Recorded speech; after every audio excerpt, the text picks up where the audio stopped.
So, Miss Jenn, an hour ago you couldn't imagine what it was like to live without all of that grief and guilt and shame and unworthiness that had been imposed upon you by your religion, yeah? Mm-hmm.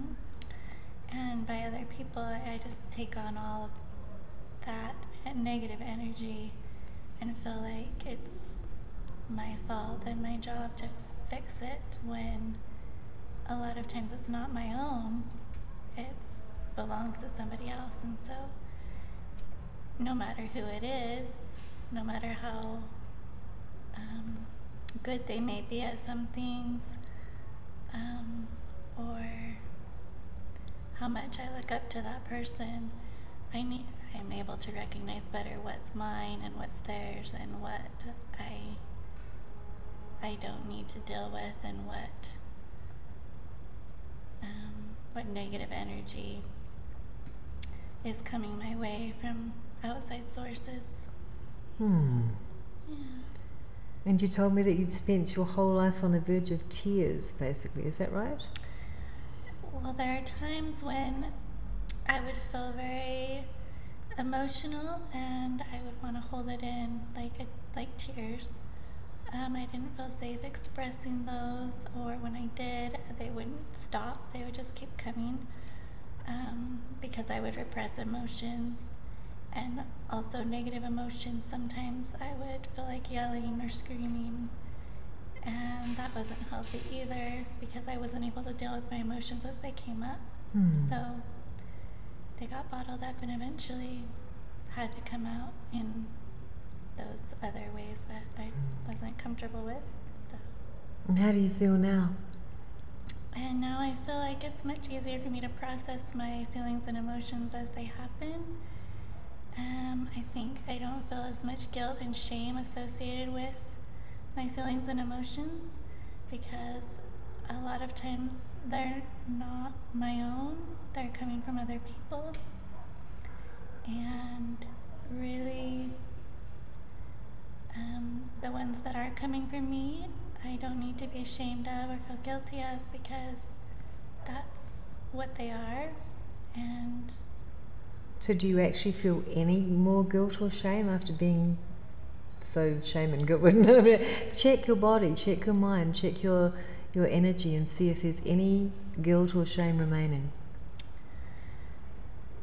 No, I don't feel like there is anymore, because I know that I'm just learning, and if I'm doing something or feeling something that's uncomfortable, that is just part of the learning process, and I can replace that with positive emotions. Oh, yeah.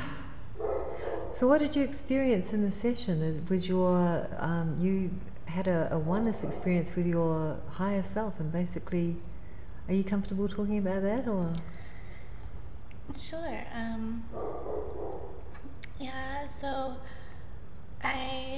because I take on the emotions of other people. Is that still true? Do you still take them on? Because I used to. Yes, thank you.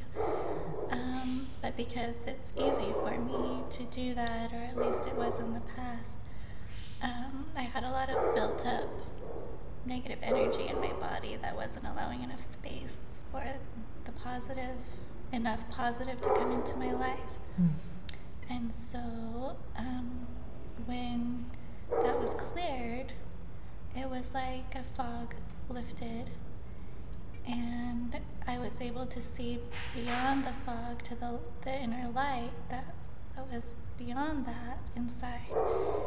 And I was able to use that light to bring more light and love into my life and into that empty space that was cleared by removing the fog.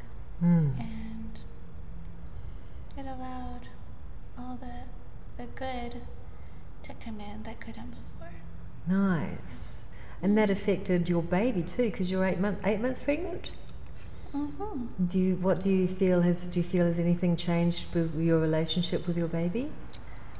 Definitely feel more connected. Before, I felt there was she was living inside of me, but I didn't feel very connected to who she was, what her purpose is, what her path is. And now I'm feeling like I know how to support her more and help